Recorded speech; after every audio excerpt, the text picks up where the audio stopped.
The night of June 14, 1943. 30,000 feet above the industrial heartland of Germany, Flight Sergeant Ted Paulton pressed his face against the cold perspex of his Wellington bomber's navigation station. Through his headphones, he heard something no Allied navigator was supposed to hear. A distinctive high-pitched whine with a pronounced tremor, cutting through the static of the radio waves like a blade through silk. His radar operator, hunched over experimental equipment that officially didn't exist, turned and nodded grimly. They had found it. The signature of German Lichtenstein radar, the deadly electronic eyes that guided Luftwaffe night fighters to their prey in the darkness. What Paulton and his crew were about to do was strictly forbidden by Allied command. They were going to turn the hunters into the hunted. This was the night that would birth one of the war's most revolutionary navigation techniques, a forbidden innovation that would shift the balance of the night war over Europe. But the story of how one navigator's unauthorized radio beam trick guided British night fighters to German bombers begins not with that dangerous flight, but with a problem that was systematically destroying Bomber Command. By the summer of 1943, RAF Bomber Command was bleeding aircraft at an unsustainable rate. German night fighters, guided by sophisticated airborne radar systems, were intercepting British bombers with terrifying efficiency. The Luftwaffe pilots no longer relied on searchlights or visual contact. They stalked through the darkness using electronic guidance that made them nearly invincible predators. The mathematics were brutal and undeniable. In April 1943, Bomber Command lost 94 aircraft in a single month. By May, the losses had climbed to 104. Experienced crews who had survived dozens of missions were simply vanishing into the German night. The life expectancy of a bomber crew had dropped to just 6 missions. If you're enjoying this deep dive into the story, hit the subscribe button and let us know in the comments from where in the world you are watching from today. The root of the crisis lay in German technological superiority in airborne interception radar. The Lichtenstein system, first deployed operationally in early 1942, had transformed Luftwaffe night fighters from desperate predators relying on luck and moonlight into precision killers, guided by electronic eyes that could see through clouds, darkness, and weather. The Lichtenstein Fug 202 operated on ultra-high frequencies between 420 and 480 MHz. Its distinctive Matraze antenna array, a complex arrangement of 32 dipole elements projecting from the nose of German night fighters, could detect RAF bombers at ranges up to 3.5 miles. More critically, it could track them with sufficient accuracy to guide pilots to within visual range, where cannon fire would finish the job. For British bomber crews, the Lichtenstein represented an unseen terror. They flew through the night knowing that German fighters could be stalking them from miles away, invisible and undetectable. The first warning of a night fighter's presence was often the last thing a bomber crew ever experienced. German tactics had evolved into a devastatingly effective system. Ground-based Freya radar stations would detect incoming bomber streams at ranges up to 60 miles. Würzburg precision tracking radars would take over, plotting individual aircraft courses with accuracy sufficient to guide night fighters to within 5 miles of their targets. At that point, the airborne Lichtenstein radar would acquire the bombers, and German pilots would close for the kill. The Luftwaffe had organized this system into the Kammhuber Line, a defensive network stretching from Denmark to Switzerland. Each sector, roughly 30 miles square, was assigned a single night fighter operating under ground control. The system was so effective that by mid-1943, German night fighters were destroying nearly 8% of all RAF bombers on every mission. For Bomber Command, this rate of attrition meant certain defeat. If losses continued at that pace, the entire strategic bombing campaign would collapse within months. Every major operation was becoming a massacre. The raid on Hamburg in July 1943 cost the RAF 41 aircraft. The attack on Berlin in August cost 47. The crews who returned told stories of German fighters appearing out of nowhere, guided by what seemed like supernatural precision through the darkness. Squadron leader John Cunningham, one of the RAF's most successful night fighter pilots, had seen the problem from the other side.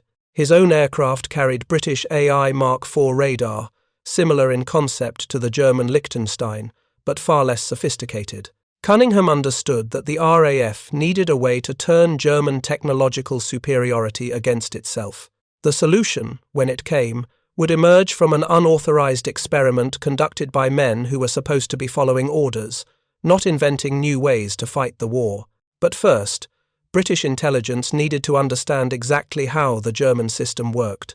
The telecommunications research establishment at Malvern had been intercepting strange radio transmissions from German aircraft since early 1943. The signals were clearly radar emissions, but their exact frequency and characteristics remained unknown. Without this information, it was impossible to develop countermeasures. Dr. Robert Cockburn, TRE's leading expert on electronic warfare, had proposed a dangerous solution. RAF bombers would carry special radio equipment designed to intercept and analyze German radar transmissions during actual combat missions. The aircraft would fly as bait, deliberately exposing themselves to German night fighters while recording the electronic signatures of their radar systems. Air Ministry officials were horrified by the proposal. Sending bombers on what amounted to suicide missions to gather intelligence violated every principle of responsible command. The plan was officially rejected and classified as forbidden, but Cockburn had allies among the bomber crews themselves. Veteran navigators and radio operators understood that the current situation was unsustainable. If the German night fighter threat continued to grow, every bomber mission would become a suicide mission anyway. Some crews volunteered to carry the experimental equipment, accepting the additional risk in hopes of finding a solution. Flight Sergeant Ted Paulton was one of these volunteers. A former bank clerk from Windsor, Ontario, Paulton had joined the Royal Canadian Air Force in 1941 and trained as a navigator. His mathematical background made him particularly valuable for the complex calculations required for long-range navigation over blacked-out Europe. Paulton's crew had already completed 23 operations, far more than the statistical average for survival. They understood the German night fighter threat with the intimate knowledge that comes from repeated exposure to mortal danger. They had seen friends and colleagues simply vanish into the darkness, leaving only brief radio transmissions that cut off mid-sentence. When Dr.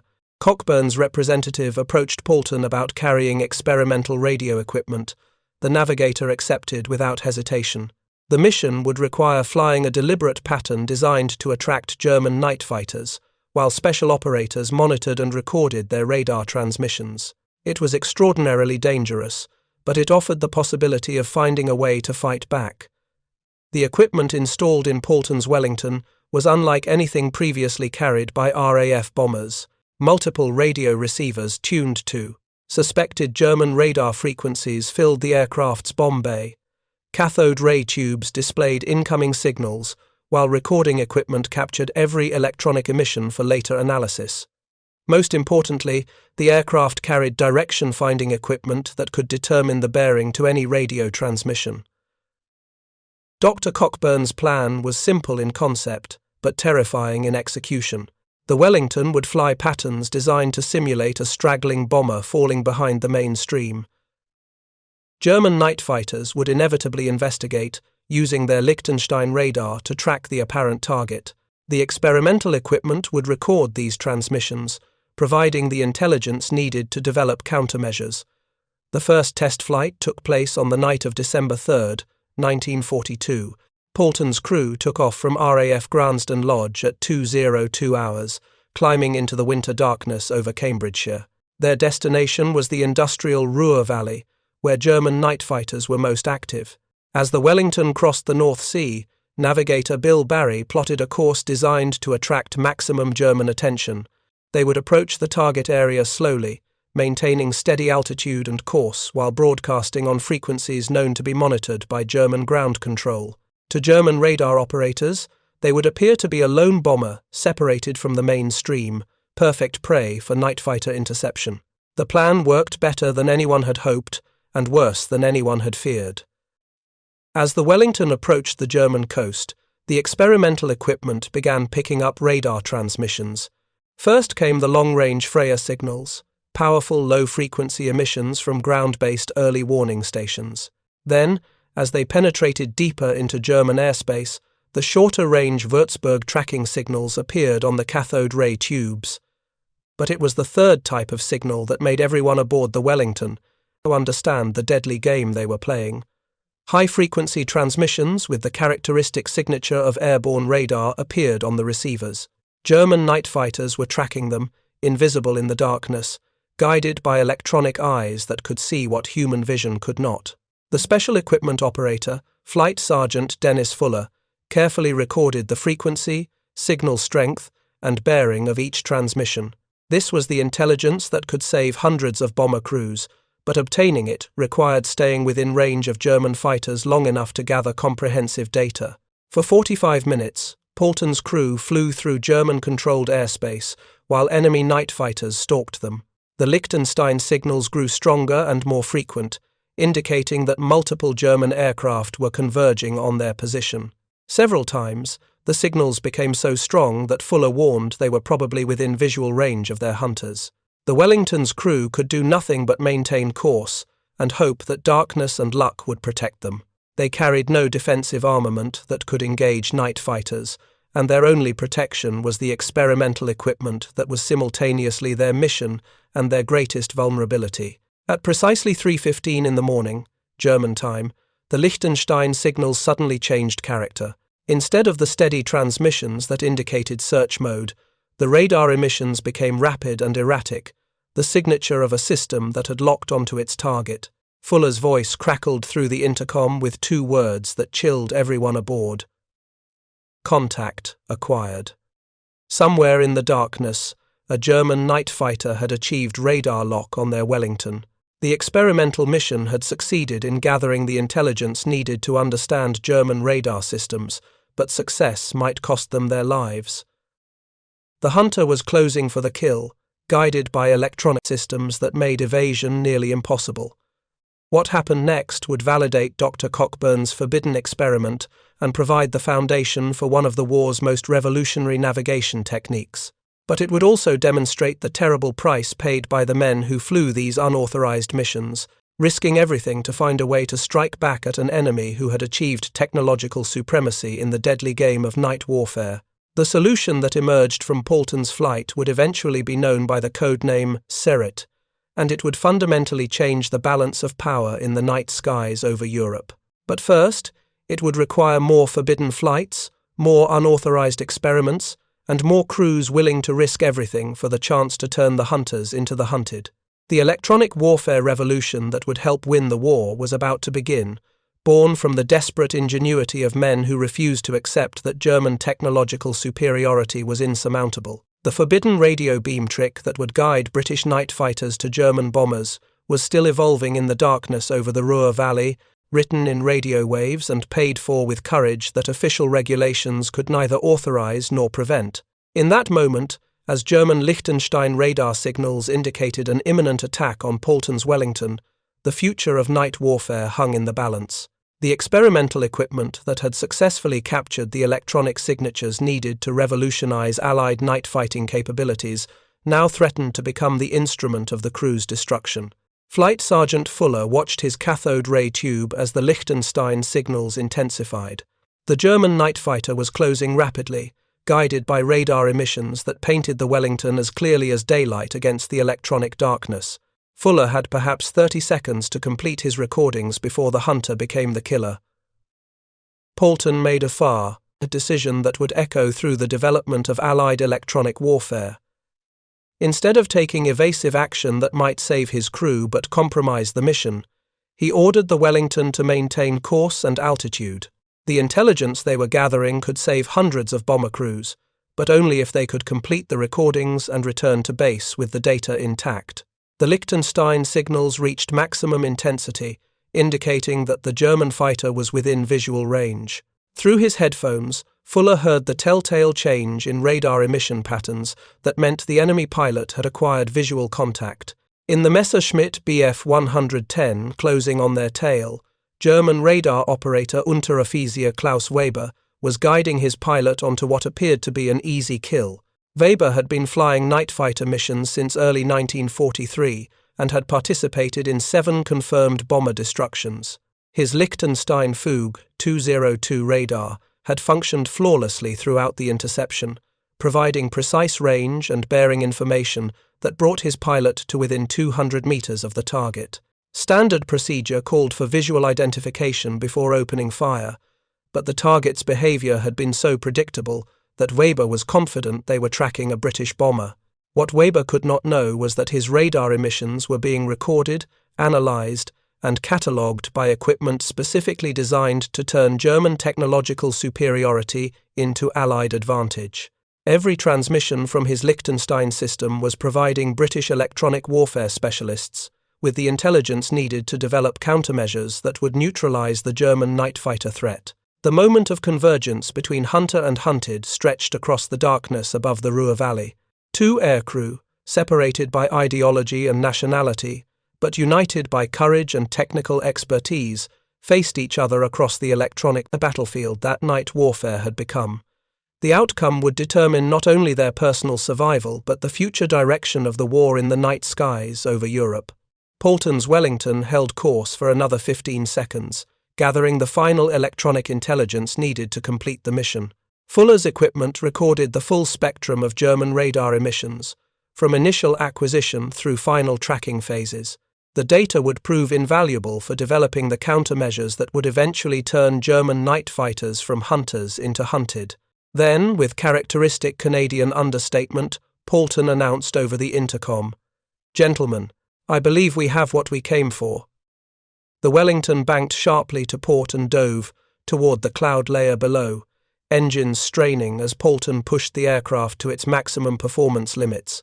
Weber's pilot, Hauptmann Friedrich Vollert, had been lining up for his cannon attack when the British bomber suddenly changed course and disappeared into the clouds. Vollert followed, but the Wellington's crew knew their aircraft's capabilities better than their pursuers.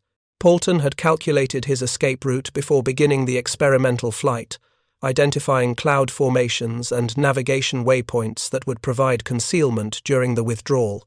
The chase continued for 23 minutes as Paulton led the German fighter through a carefully planned series of course changes designed to break radar contact while gradually working toward the North Sea. Fuller continued monitoring German transmissions throughout the pursuit, gathering additional intelligence on Lichtenstein tracking procedures and performance characteristics. At precisely 4:11 hours, the German radar signals faded as Vollert reached the limits of his fuel reserves and was forced to break off the pursuit. Paulton's Wellington had escaped with a complete record of German night fighter radar operating procedures, information that would prove crucial for developing the Allied response. The flight back to RAF Gransden Lodge took 2 hours and 37 minutes, during which Fuller and his assistants carefully secured the recorded data and prepared preliminary analysis reports. By the time Paulton's Wellington touched down on the familiar concrete runway, they carried intelligence that would fundamentally change the balance of night warfare over Europe. Dr. Cockburn and his team were waiting in the debriefing room when Paulton's crew reported for post-flight analysis. The recorded data exceeded all expectations, providing comprehensive intelligence on German radar frequencies, signal characteristics, and operational procedures. For the first time, Allied electronic warfare specialists had detailed information about the systems that were decimating Bomber Command. The technical analysis revealed that German Lichtenstein radar operated on frequencies between 420 and 480 MHz, using pulse repetition rates that created distinctive audio signatures. Most importantly, the radar's operating characteristics were consistent and predictable, making it possible to develop detection equipment that could identify German night fighters from their electronic emissions. Cockburn immediately recognized the implications. If British night fighters could detect German radar transmissions, they could track enemy aircraft using the Germans' own electronic systems against them. The Lichtenstein radar that made German night fighters so deadly could become the very instrument of their destruction. The concept was elegant in its simplicity. British night fighters would carry passive receivers tuned to German radar frequencies. When German night fighters activated their Lichtenstein systems to hunt British bombers, the Allied aircraft would detect these transmissions and use them for navigation guidance. The hunters would become the hunted, tracked by their own electronic emissions. Cockburn's team began immediate development of what would become known as the Serate system. Named after the serrated edge of a leaf, the equipment would allow British night fighters to home in on German radar transmissions with the same precision that German pilots used to track British bombers. The first prototype Serate receivers were installed in Bristol Beaufighter aircraft of No. 141 Squadron RAF in May 1943. Squadron leader Bob Braham, one of the RAF's most experienced night fighter pilots, volunteered to test the experimental equipment during actual combat operations. Braham understood the revolutionary potential of the Serate system, but he also recognized its limitations. The equipment could detect German radar transmissions at ranges up to 30 miles, far beyond the range of visual contact or conventional airborne radar. But converting these detections into successful interceptions would require new tactics and extensive crew training. The Serate receiver displayed German radar signals as audio tones through the Navigator's headphones, with signal strength indicating approximate range and direction. Strong signals meant the German fighter was close, while weak signals indicated targets at maximum detection range. The challenge lay in converting these audio cues into precise navigation guidance that could bring British fighters within striking distance. Flight Lieutenant Bill Skelton, Braham's regular navigator, spent weeks learning to interpret Serate signals and translate them into navigation instructions. The system required split-second coordination between pilot and navigator, with precise communication essential for successful interceptions. Unlike conventional night fighter operations, where ground controllers provided initial guidance, Serate missions depended entirely on aircrew initiative and skill. The first operational Serate mission took place on the night of June 14, 1943, exactly 6 months after Paulton's experimental flight. Braham and Skelton took off from RAF Middle Wallop at 22:30 hours, bound for the bomber routes over France where German night fighters were most active. If you find this story engaging, please take a moment to subscribe and enable notifications. It helps us continue producing in-depth content like this. The mission plan was unlike anything previously attempted in night fighter operations. Instead of flying defensive patrols over Britain, Braham would penetrate German-controlled airspace and hunt for night fighters that were themselves hunting British bombers. The Serate equipment would guide them to targets that were invisible to conventional detection methods. As the Beaufighter crossed the English Channel, Skelton activated the Serate receiver and began monitoring German radar frequencies. Initially, the equipment detected only ground-based transmissions from Freya early warning stations. But as they approached the French coast, new signals appeared, the distinctive signatures of airborne Lichtenstein radar systems. The first detection came at 23:47 hours, a weak signal bearing 090 degrees from their position. Skelton's training immediately identified the transmission as Lichtenstein Fug 202, the same system that had nearly destroyed Paulton's Wellington 6 months earlier. Somewhere in the darkness ahead, a German night fighter was stalking British bombers. Braham adjusted course toward the radar signal, relying entirely on Skelton's audio interpretation for navigation guidance. The Serate signals grew stronger as they closed the distance, indicating that the German fighter was maintaining course and continuing to use radar for target tracking. The hunter remained unaware that he had become the hunted. At a range of approximately 5 miles, the Serate signals reached maximum intensity. Skelton estimated that the German fighter was directly ahead, probably tracking bombers that were themselves invisible to British detection equipment. Braham reduced power and began a careful search pattern, knowing that visual contact would be necessary for the final attack phase. The German night fighter appeared first as a shadow against the stars, then as the distinctive silhouette of a Messerschmitt Bf 110. The pilot was maintaining steady course and altitude, focused entirely on his forward radar display and unaware of the British fighter closing from behind.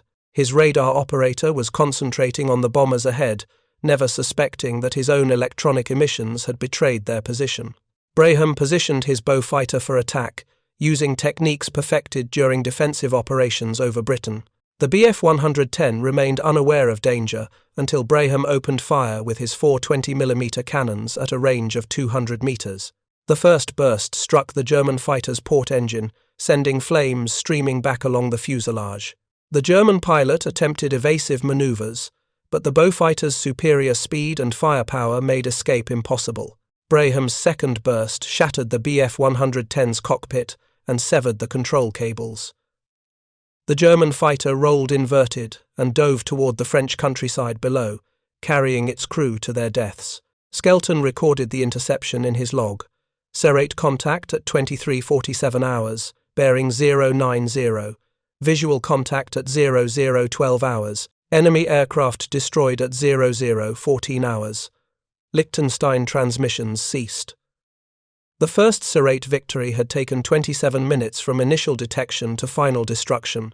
Word of the successful interception reached Dr. Cockburn's team within hours of Braham's return to base. The Serate system had proven itself in combat, demonstrating that German radar superiority could be turned against itself. The forbidden radio beam trick that had emerged from Paulton's unauthorized experiment was now operational reality. The implications extended far beyond a single night fighter victory. German night fighters had lost their most crucial advantage: electronic invisibility. The Lichtenstein radar systems that made them so deadly against British bombers now made them vulnerable to attack by British night fighters equipped with Serate detection equipment. Operational deployment of Serate equipment began immediately. No. 141 Squadron received priority allocation of the new receivers, while other night fighter units began training programs to prepare for Serate operations. The tactical revolution that would reshape night warfare over Europe was gaining momentum. But the Germans were not passive victims of Allied technological innovation. Luftwaffe electronic warfare specialists had detected unusual radio transmissions from British aircraft and suspected that their Lichtenstein systems were being monitored. German night fighter tactics began evolving to counter the growing Serate threat. The electronic chess game between Allied and German night fighters was entering a new phase. Each technological advancement prompted countermeasures that required further innovation. The forbidden radio beam trick that had begun with Paulton's experimental flight would continue to evolve throughout the remaining years of the war. By September 1943, Serate-equipped night fighters had destroyed 14 German aircraft in 179 operational sorties. The loss ratio was beginning to shift in favor of the RAF, though German night fighters remained formidable opponents. The Luftwaffe responded by introducing new radar systems operating on different frequencies, forcing continuous development of updated Serate equipment. The technical competition between electronic warfare specialists on both sides drove rapid innovation in radar, communications, and navigation systems. What had started as a simple radio receiver designed to detect German transmissions evolved into sophisticated electronic warfare suites that could jam enemy radar, disrupt communications, and provide precision navigation guidance. Wing Commander John Cunningham, now commanding officer of No. 85 Squadron, received some of the first Mosquito night fighters equipped with advanced Serate equipment in early 1944. The combination of the Mosquito's speed and the Serate system's detection capabilities created the most effective night fighter combination of the war. Cunningham's aircraft could detect German night fighters at ranges exceeding 20 miles, approach undetected at high speed, and engage with devastating firepower before enemy crews could react. The psychological impact on German night fighter pilots was significant, as they found themselves being hunted by invisible predators who could strike without warning. The success of Serate operations prompted expansion of the program throughout RAF night fighter units. By mid-1944, over 60 aircraft carried Serate equipment, and British night fighters were actively hunting German aircraft over occupied Europe. The defensive mission had evolved into an offensive campaign designed to destroy Luftwaffe night fighter capabilities. German attempts to counter Serate operations led to the development of increasingly sophisticated radar systems. The Lichtenstein SN2 system, introduced in late 1943, operated on VHF frequencies between 73 and 91 MHz. The new system required updated Serate receivers, designated Mark IV, which presented audio signals through headphones rather than visual displays. Flight Lieutenant Bill Skelton, now flying with Squadron Leader Brownze Burbridge, became one of the most skilled operators of the Mark IV Serate system. The audio presentation required different techniques from the earlier visual displays, but experienced navigators found they could interpret signal characteristics with remarkable precision. The high-pitched whine of SN2 transmissions had a distinctive tremor caused by the system's split transmitter aerial arrangement. Skilled operators could distinguish between different types of German radar from their audio signatures alone, allowing precise identification of target aircraft types and capabilities. Skelton's expertise with Serate navigation enabled Burbridge to achieve 21 confirmed victories, making him the RAF's most successful night fighter pilot. Their partnership demonstrated the critical importance of skilled navigation in converting Serate detections into successful interceptions. The Mark IV Serate system presented German radar signals as audio tones, with frequency filtering that separated aircraft radar from ground-based transmissions. Freya ground radar signals were largely eliminated, while the characteristic high-pitched notes of Lichtenstein SN2 came through clearly. Experienced operators could track multiple German fighters simultaneously, vectoring their pilot toward the most advantageous targets. The evolution from visual to audio presentation reflected the sophistication of electronic warfare by late 1944. The simple radio receivers that had emerged from Paulton's experimental flight had become complex systems requiring specialized training and considerable crew skill. The forbidden radio beam trick had evolved into a professional discipline. German recognition of Serate effectiveness led to tactical changes designed to minimize radar usage. Luftwaffe night fighters began using their Lichtenstein systems sparingly, activating radar only for final attack phases. This reduced their effectiveness against British bombers but also made them more difficult for Serate-equipped fighters to detect. The electronic warfare competition continued throughout the final year of the war. German introduction of the Fug 240 Berlin radar system, operating on microwave frequencies, required development of new Serate receivers capable of detecting centimetric transmissions. Allied electronic warfare specialists maintained technological superiority, but only through continuous innovation and development. By the end of the war in Europe, Serate-equipped night fighters had accounted for over 200 confirmed German aircraft destroyed. More importantly, the system had fundamentally altered the balance of night warfare. German night fighters could no longer operate with electronic impunity, knowing that their own radar systems might betray their positions to hunting British aircraft. The psychological impact of Serate operations extended beyond immediate tactical effects. German night fighter pilots, previously confident in their technological superiority, found themselves hunted by invisible predators who struck without warning. Morale in Luftwaffe night fighter units declined significantly as losses mounted and the electronic advantage shifted to Allied forces. Dr. Cockburn's assessment of Serate effectiveness emphasized the system's role in the broader electronic warfare campaign.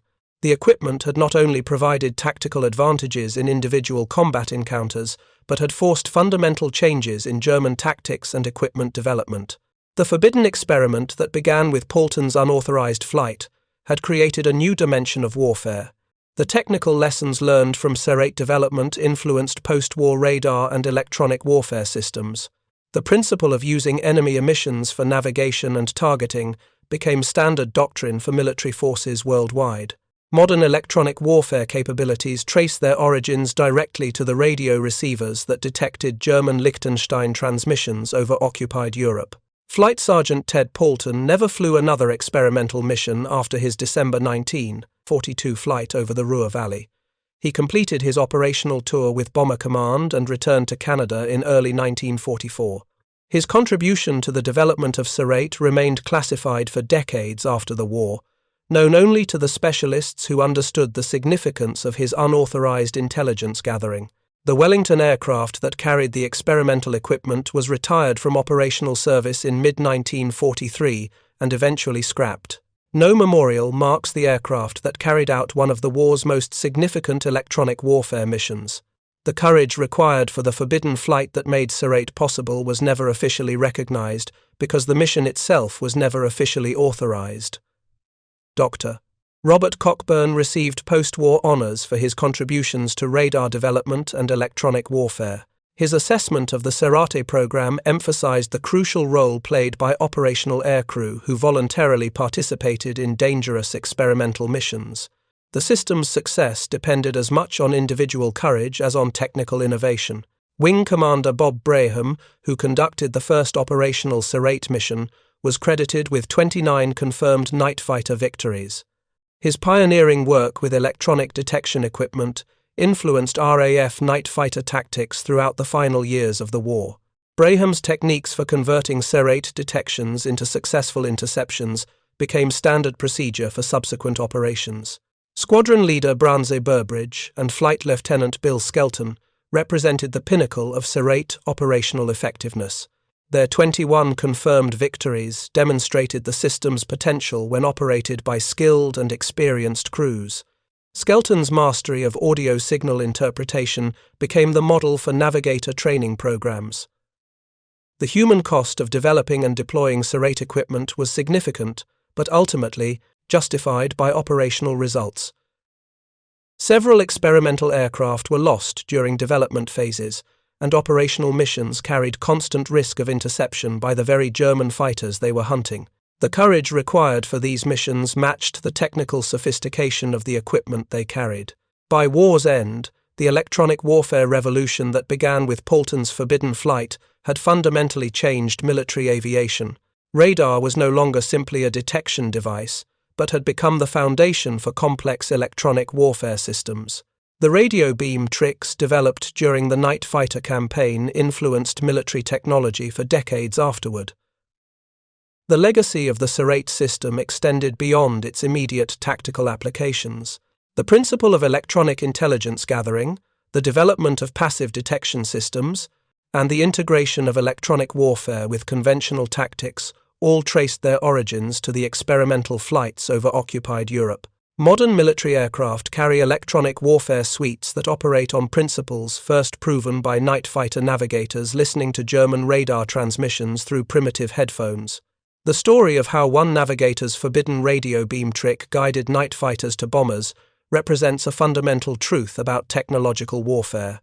Innovation often emerges from desperate necessity, developed by individuals willing to risk everything for the possibility of tactical advantage. The unauthorized experiments that created Serate demonstrated that victory sometimes requires breaking rules that no longer serve the cause of survival. The night war over Europe ended with Allied technological superiority firmly established. German night fighters, once the apex predators of the darkness, had become vulnerable prey for British hunters, guided by their own electronic emissions. The forbidden radio beam trick had evolved into a decisive weapon that helped turn the tide of the strategic bombing campaign. But perhaps the most important lesson of the Serate story lies not in its technological achievements, but in its human dimensions. The courage of crews like Paulton's, who flew unauthorized missions to gather intelligence that could save their comrades, represents the finest traditions of military service. Their willingness to risk everything for information that might help win the war demonstrated that innovation and courage are inseparable in the crucible of combat. The navigators and radar operators who developed and deployed Serate equipment understood that their individual survival depended on collective success. The forbidden radio beam trick that emerged from their unauthorized experiments saved hundreds of bomber crews and fundamentally altered the course of the night war. Their legacy reminds us that technological superiority alone cannot win wars.